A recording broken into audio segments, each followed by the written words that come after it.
Assalamualaikum warahmatullahi wabarakatuh. Hari ini kita jalan-jalan ke kebun. Bab 571, Bantu Bibi. Saat medan pedang hancur, semua orang di lapangan menoleh. Siapa yang menang? Hati Ye Guan juga terangkat saat ini, dan dia sedikit gugup, meskipun dia sangat percaya diri pada King Qiu. Lawan King Qiu adalah wanita berjubah putih. Perasaan yang diberikan wanita ini padanya bahkan lebih menakutkan daripada alam jahat itu. Di bawah tatapan semua orang, tidak lama kemudian, seorang wanita perlahan berjalan keluar di antara cahaya pedang yang rusak. King Qiu lah yang keluar. Melihat adegan ini, Ye Guan menghela nafas lega. King Qiu menatap semua orang yang hadir, lalu tersenyum dan berkata, "Apakah mereka semua telah terbunuh?" King Guan mengangguk. Sekarang, sebagian besar orang dari sekte masa lalu telah terbunuh, dan masih ada beberapa orang yang melarikan diri. Situasi keseluruhan telah diputuskan. King Qiu memandang Ye Guan, "Ayo kita bicara." Ye Guan mengangguk. "Oke." King Qiu memimpin Ye Guan menuju kejauhan. Qin memandang mereka berdua dan tidak berkata apa-apa. Setelah berjalan lama, Ye Guan hendak berbicara ketika King Qiu tiba-tiba terbatuk, dan saat berikutnya, jejak darah perlahan keluar dari sudut mulutnya. Melihat adegan ini, ekspresi Ye Guan tiba-tiba berubah drastis. "Bibi." King Qiu tersenyum tipis. "Aku tidak bisa mati." Ye Guan gemetar. Awalnya dia mengira King Qiu yang menang. Tapi sekarang sepertinya bukan itu masalahnya. King Qiu tiba-tiba meraih lengan Ye Guan dan berkata, "Bantu bibiku." "Kamu Guan, Xiao Ta." Harus dikatakan bahwa seluruh tubuh Ye Guan mati rasa saat ini. Karena dari permukaan, bibi ini memang sangat lemah, bukan lemah biasa. Apakah cederanya begitu serius? Apakah mantan pemimpin sekte itu begitu menakutkan? Ye Guan ragu-ragu sejenak, lalu bertanya, "Bibi, pemimpin sekte masa lalu itu?" King Qiu menghela nafas dengan suara rendah. Dengan ekspresi sedih di wajahnya, dia sangat kuat. "Bibi, aku bukan tandingannya." "Kamu Guan?" King Qiu memandang Ye Guan dan berkata dengan gugup, "Menurutmu bibimu tidak lemah, bukan?" Ye Guan tersenyum pahit. "Bagaimana mungkin, Bibi? Tolong jangan katakan hal seperti itu, aku..." King Qiu tersenyum tipis. "Bibi, aku bercanda." Ye Guan mengangguk, merasa berat. Pertama alam jahat, dan kemudian wanita berjubah putih. Tekanannya besar lagi. Saat ini, dia benar-benar merasakan krisis. King Qiu melirik ke arah Ye Guan, dan kemudian berkata, "Sekarang masalah sungai abadi pada dasarnya telah diselesaikan. Langkah selanjutnya adalah mengambil alih sungai abadi, dan masalah ini jelas tidak perlu kamu tangani. Jadi, apakah rencanamu?" Ye Guan berkata dengan suara yang dalam, "Tingkatkan kekuatanmu." King Qiu mengangguk, "Aku akan memperkenalkanmu pada suatu tempat." Ye Guan memandang King Qiu, sedikit penasaran, "Di mana?" King Qiu tersenyum dan berkata, "Seminari." Ye Guan sedikit mengernyit, "Seminari?" King Qiu mengangguk. "Ya." Ye Guan berkata dengan ragu, "Saya belum pernah mendengarnya." King Qiu tersenyum dan berkata, "Seminari itu dulu." Ye Guan tercengang, 100 miliar tahun yang lalu? King Qiu mengangguk. "Ya, seminari ini didirikan oleh dewa bernama Senyi di jajaran dewa. Di era Senyi, pada saat itu, alam semesta lahir dalam kekacauan, dan banyak makhluk tidak tahu cara berlatih. Jadi, dewa ini mendirikan akademi ini untuk mengajarkan semua roh untuk mengamalkan Taoisme. Oleh karena itu, tempat ini disebut juga sebagai asal mula Taoisme dan peradaban. Ye Guan berkata dengan suara yang dalam, seminari dan kuil ini. Qin Qiu tersenyum dan berkata, ini ada hubungannya dengan panteon para dewa. Tetapi para dewa dari panteon tidak dapat mengendalikan mereka. Karena seminari ini cukup istimewa. Bahkan para dewa dari panteon yang masih hidup sampai sekarang pun tidak berani memprovokasi mereka. Ye Guan bertanya, Bibi ingin aku belajar di sini? Qin Qiu mengangguk, dengan kekuatan dan sumber dayamu saat ini, lebih baik belajar di rumah daripada pergi belajar. Bagaimanapun, orang-orang di sekitarmu adalah ahli terbaik. Tetapi tempat ini berbeda. Tempat ini istimewa. Dulu, Senyi menciptakan 3 jalan. Masing-masing adalah jalan kemanusiaan, jalan surga, dan jalan Tuhan. Masing-masing dari mereka ada di luar Dao Agung Dao. Dao Agung seperti itu di seminari. Ye Guan berkata dengan suara yang dalam, buka 3 jalur saja. Qin Qiu tersenyum dan berkata, ya. Ye Guan terlihat sedikit serius. Bibi, aku mendengar dari pemilik Dao Brush bahwa Dao ini juga diciptakan oleh Senyi. Qin Qiu mengangguk, dia memang menciptakan jalan itu saat itu. Dan jalan ini dapat dianggap sebagai semacam keteraturan. Awalnya baik-baik saja. Tetapi karena para dewa dikalahkan, kuil-kuil berada dalam perselisihan sipil, dan jalan itu tidak ada lagi dikendalikan. Jadi, dia punya idenya sendiri. Tentu saja, ini normal. Tidak peduli apakah itu manusia, dewa, atau Dao. Mereka semua punya keinginan. Ye Guan ragu-ragu sejenak, lalu berkata, apakah ada orang di seminari yang bisa membatasi jalan ini? Qin Qiu tersenyum tipis. Dia dengan lembut mengusap kepala Ye Guan, lalu berkata, ingat, jangan menaruh harapanmu pada orang lain. Karena orang bergantung, jika kamu mengandalkan orang lain sekali, kamu akan selalu ada di masa depan. Ketergantungan, dan lebih baik mengandalkan diri sendiri daripada orang lain. Mengerti? Ye Guan mengangguk. Saya mengerti. Qin Qiu tersenyum dan berkata, dalam 3 hari, kamu dan adikmu bisa pergi ke seminari bersama. Ye Guan sedikit terkejut. Kakak juga ikut. Qin Qiu mengangguk. Kali ini, kalian semua akan pergi. Ye Guan tersenyum dan berkata, oke. Qin Qiu tersenyum sedikit, dan kemudian berkata, ketika Anda sampai di sana, Anda dapat membaca lebih banyak tentang kitab suci seminari. Banyak dari kitab suci itu ditinggalkan oleh Senyi di masa lalu. Mereka tidak hanya mencatat beberapa sejarah dari tahun itu secara detail, tetapi juga beberapa hal lainnya. Catatan yang beradab akan membantu budidaya Anda. Ye Guan mengangguk. Oke, tampaknya memikirkan sesuatu. Dia bertanya, Bibi, di mana pemimpin sekte yang lalu? Qin Qiu berkedip, dia pergi. Ye Guan sedikit bingung, meninggalkan. Qin Qiu mengangguk. Ya, Ye Guan bingung, kenapa? Qin Qiu berkata dengan santai, saya kira dia sedang sibuk. Ekspresi Ye Guan membeku. Qin Qiu tersenyum dan berkata, kamu hanya punya waktu 3 hari. Pergi dan ucapkan selamat tinggal kepada mereka dengan benar. Ye Guan sedikit mengangguk, lalu berbalik dan pergi.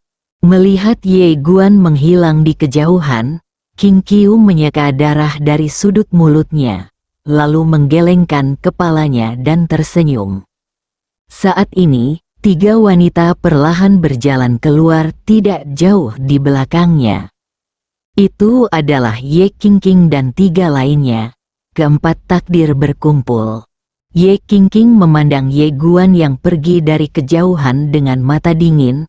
Wanita itu melanggar aturan. Apakah kamu masih ingin mempertahankannya? Qing Qiu tersenyum dan berkata, orang kecil ini masih membutuhkan tekanan. Ye Qingqing memasang wajah dingin dan tidak berkata apa-apa. Qing Qiu melanjutkan, kamu bisa membuka jalan untuknya, tapi dia harus pergi sendiri. Jika tidak, dia tidak akan mampu membawa alam semesta di masa depan.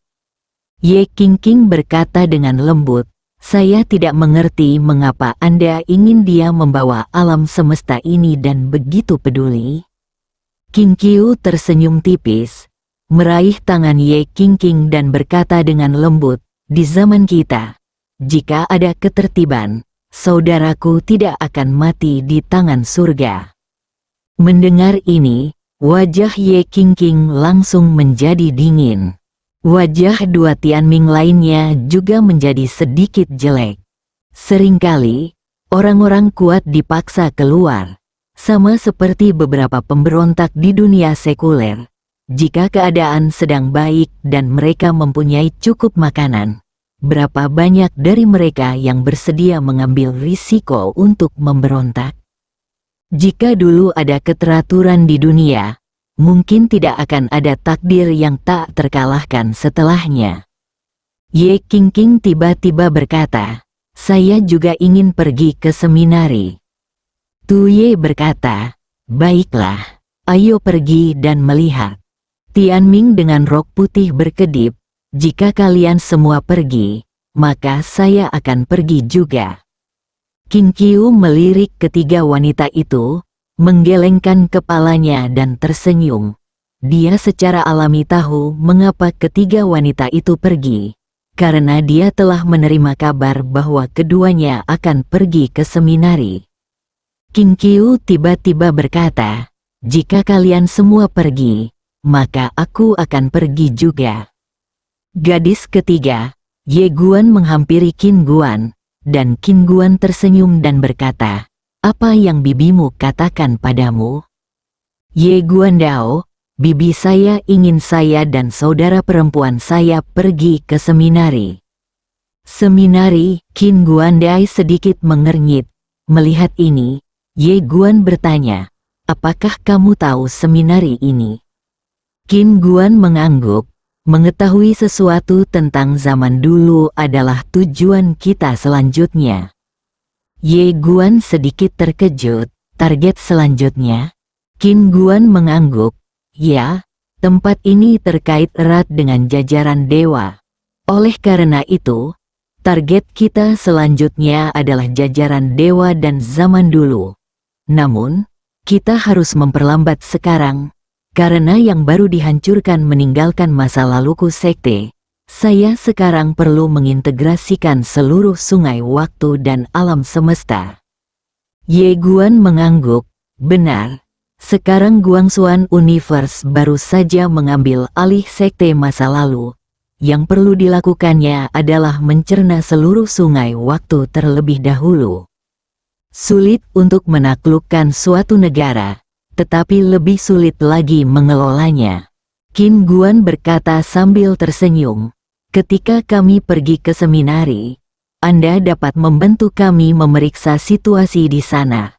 Setelah saya mengurus semuanya di sini, ibu saya akan membawa seseorang ke sana. Ye Guan mengangguk, oke, karena mereka ingin membentuk tatanan baru. Tentu mereka ingin menyatukan alam semesta terlebih dahulu. Qin Guan tersenyum lalu berkata, temui Xiao Jia dan yang lainnya. Ye Guan mengangguk.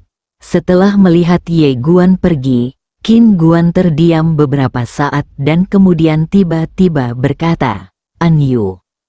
Suara itu jatuh, dan seorang pria berbaju hitam tiba-tiba muncul di belakangnya. Qin Guan berkata dengan tenang, pergilah ke era lama secara langsung. An Yu membungkuk hormat lalu mundur. Sisi lain, Ye Guan dan Nalanjia berjalan perlahan di antara bintang-bintang. Sepanjang perjalanan, Nalanjia terdiam. Ye Guan meraih tangan Nalanjia dan menghela nafas dalam hatinya. Tentu saja dia merasa bersalah pada wanita di depannya. Karena setelah menikah dengan Nalanjia, mereka menghabiskan lebih sedikit waktu bersama dan lebih banyak waktu berpisah. Ye Guan tiba-tiba berkata, "Xiao Jia, kali ini kamu pergi ke seminari bersamaku." Xiao Jia menatap Ye Guan. "Benarkah?" Ye Guan mengangguk, "Iya." Setelah Nalanjia memandang Ye Guan sejenak, dia tersenyum dan berkata, "Tidak perlu." "Ye Guan Dao, saya serius." Nalanjia tersenyum tipis, "Aku tahu." Ye Guan hendak berbicara ketika Nalanjia tiba-tiba mendekatinya dan membisikkan sesuatu di telinganya. Saat dia mendengar kata-kata Nalanjia, mata Ye Guan tiba-tiba melebar. Bab tambahan telah diperbarui dan Anda dapat menonton bab terbaru dari One Sword Sovereign. Bab 572. Kakak melindungimu. Ye Guan tiba-tiba mengangkat Nalanjia, berputar-putar beberapa kali, dan tertawa keras. Pipi Nalanjia sedikit merah, wajahnya pemalu dan menawan. Setelah beberapa saat, Ye Guan menurunkan Nalanjia. Dia berkedip dan berkata, "Apakah ini yang terakhir kali?" Nalanjia memelototinya, sangat malu. Ye Guan tertawa dan dengan lembut memeluk Nalanjia. Nalanjia memeluk Ye Guan erat-erat dan berkata dengan lembut, "Sekte masa lalu baru saja dihancurkan. Masih banyak hal yang harus diselesaikan di sini. Aku harus tinggal di sini untuk membantu ibuku." Ye Guan sedikit mengangguk. "Ya, ibu sangat membutuhkan seseorang sekarang. Selama bertahun-tahun tanpa akhir, ada banyak sekali dunia tak dikenal di dalamnya. Dan Qin Guan pasti ingin memasukkan semua era di Guangxuan Universe. Ditentang, sekarang, dalam ratusan miliar tahun, tidak ada kekuatan yang berani menentang Guangxuan Universe." Setelah menghabiskan malam yang hangat bersama Nalanjia, Ye Guan datang ke alam semesta sebenarnya pada hari kedua.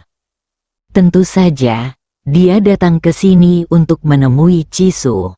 Ciro dan Cijing juga ada di sana. Ciro tiba-tiba bertanya, "Apakah kamu akan masuk seminari?" Ye Guan mengangguk. "Ya," Ciro berkata dengan suara yang dalam, "Dulu." Ye Guan mengangguk. Ciro sedikit khawatir, "Dulu.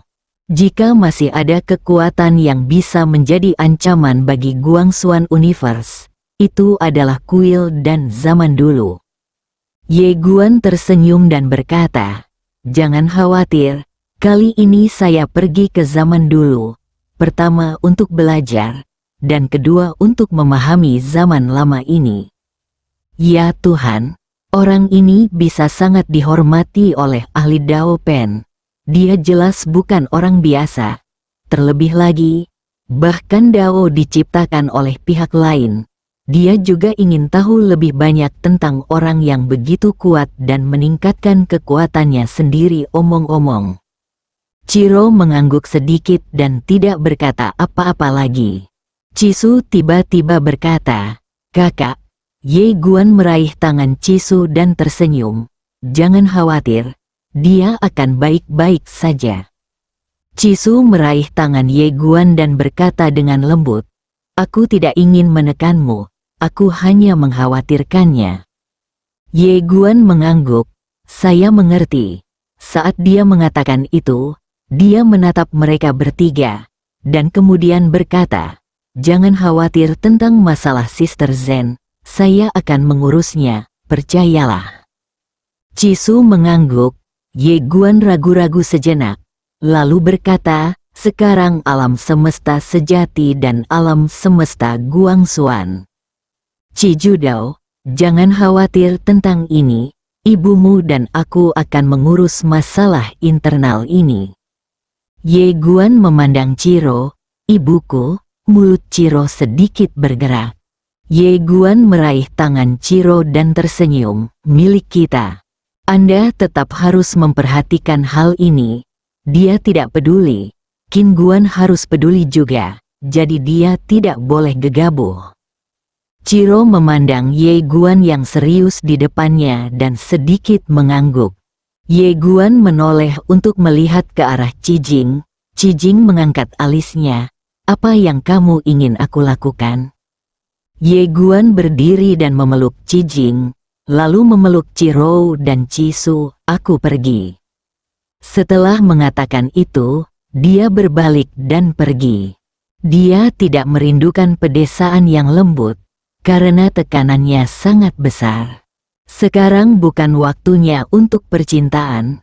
Alam jahat dan pemimpin sekte masa lalu seperti dua gunung yang menekannya, memaksanya bekerja keras untuk meningkatkan dirinya.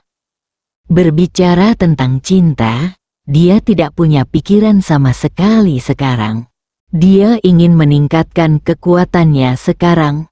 Melihat Ye Guan pergi dengan tegas, Cijing mengerutkan kening. Dia ingin mengatakan sesuatu, tapi tidak bisa berkata apa-apa. Ciro berkata dengan lembut, dia sudah dewasa.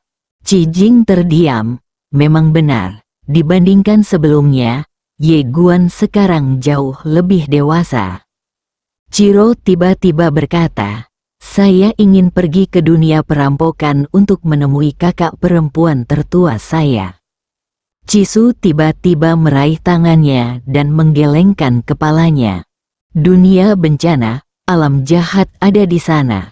Dan dengan kekuatan mereka saat ini, mereka pasti tidak bisa mengalahkan alam jahat itu. Ciro menghela nafas pelan. Cisu berkata, sekte masa lalu baru saja dihancurkan. Selama bertahun-tahun, Guangxuan Universe tidak memiliki lawan. Sekarang semuanya hancur. Dan Guangxuan Universe membutuhkan bantuan kita. Ciro mengangguk. Saya mengerti. Cisu hendak berbicara. Tetapi saat ini, dia tiba-tiba mengerutkan kening dan menutupi perutnya dengan kedua tangan. Ekspresi Cijing dan Ciro tiba-tiba berubah. Ciro buru-buru berkata, apa? Cisu tersenyum pahit. Orang kecil ini menendang-nendang. Ciro tersenyum dan berkata, saya sudah menemukan jawabannya. Cisu dengan lembut membelai perutnya dan tersenyum tipis. Sudah hampir waktunya. Cijing tiba-tiba bertanya, laki-laki atau perempuan? Ciro memandang Cijing dan berkata, kamu ingin memilikinya juga. Cijing tiba-tiba menjadi geram. Kamu ingin mati? Setelah mengatakan itu, dia langsung menerkam ke arah Ciro. Selama bertahun-tahun, Ye Guan berjalan dengan pedangnya, dan di sampingnya ada Ye An. Tujuan kedua kakak beradik kali ini adalah zaman dulu. Hanya dua saudara kandung. Pada saat ini, Ye Guan tiba-tiba mengeluarkan cincin Na. Tetapi Qin Guan meninggalkannya untuknya sebelum dia sempat melihatnya. Saat dia melihat isi cincin itu, jantung Ye Guan tiba-tiba melonjak. Brengsek, Zuyuan, sebenarnya ada 100 sumber leluhur di Naji. 100 cara, sungguh keterlaluan. Apakah ibu begitu kaya? Ye Guan sedikit terkejut. Ini Zuyuan, dari mana ibu mendapatkan begitu banyak? Pada saat ini, Ye An tiba-tiba melirik Naji Ye Guan dan tidak berkata apa-apa. Melihat adegan ini, Ye Guan ragu-ragu sejenak, lalu mengeluarkan cincin Na dan menyerahkannya kepada Ye An, kakak. Di dalam Naji, ada 50 sumber leluhur. Seperti yang dijanjikan, saya punya sesuatu yang baik untuk dibagikan. Ye An tidak sopan, dia menyimpan cincin itu. Meskipun Ye Guan merasa sedikit sedih dengan ini, Tidak apa-apa, ini adalah saudara perempuan kandungnya, dan saudara perempuan kandung ini sangat setia. Setelah Yean menerima cincin itu, dia menatap Ye Guan dengan ringan dan berkata, "Kakak, aku akan melindungimu mulai sekarang." Ye Guan mengangguk, "Oke, saya harus membayar biaya perlindungan." Memikirkan hal ini, Ye Guan tidak bisa menahan diri untuk tidak menggelengkan kepalanya dan tersenyum. Segera, saudara laki-laki dan perempuan itu menghilang di ujung sungai waktu yang panjang. Dunia para dewa. Di kuil, Uskup Yuan terlihat sangat jelek. Di dalam kuil, selain Uskup Yuan, juga terdapat berbagai uskup agung dan sesepuh. Dapat dikatakan bahwa orang-orang inti dari kuil tersebut ada di sini. Saat ini, ekspresi semua orang sedikit jelek. Baru saja, Guangxuan Universe memberi mereka ultimatum, menyerah atau mati. Pernahkah ada panteon yang mengalami penghinaan seperti itu? Namun, ketika mereka mengetahui bahwa ibu kota sekte masa lalu dihancurkan oleh alam semesta Guangxuan, para dewa tidak berani melakukan perlawanan apapun. Apa yang harus dilakukan? Uskup Yuan memasang wajah cemberut. Pada titik ini, dia tidak tahu harus berbuat apa. Benar-benar menyerah, itu pasti tidak mungkin. Cuma bercanda, kalau dewa pasrah, apakah Tuhan mengizinkan? Anda tahu, meskipun kuil mengalahkan sekte masa lalu, mereka tidak menyerah. Dan jika dia tidak menyerah, apakah dia harus melawan Guangxuan Universe? Apakah Anda bersenang-senang? Ini pasti lebih baik dari itu. Sikap Guangxuan Universe juga sangat tegas, menyerah atau mati. Tidak ada ruang untuk berdiskusi.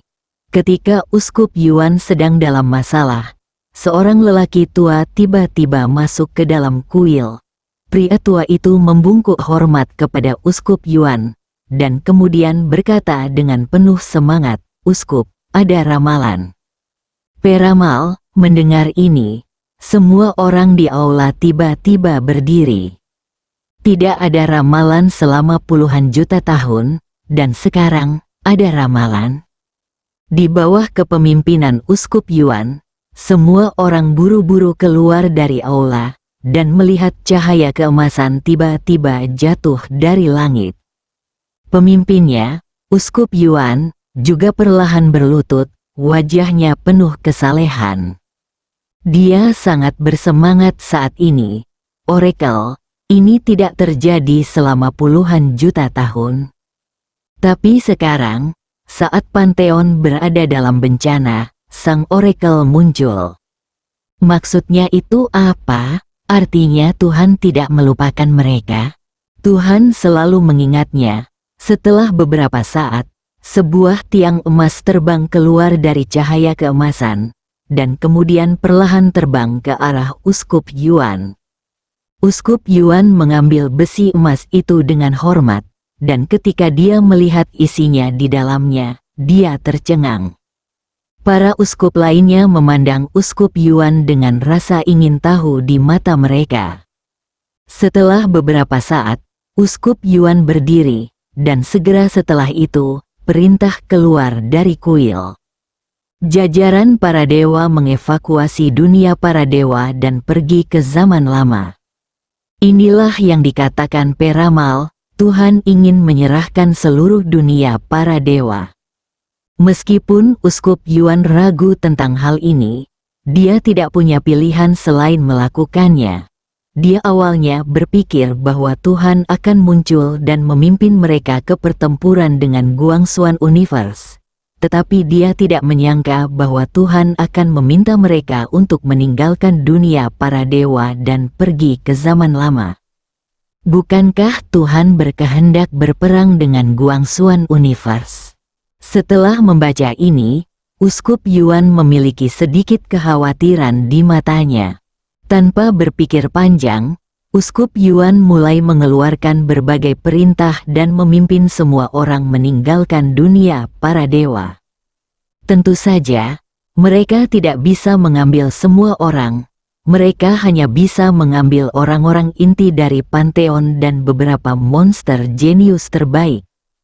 Adapun orang-orang biasa di sini, tentu saja mereka tidak akan membawanya pergi.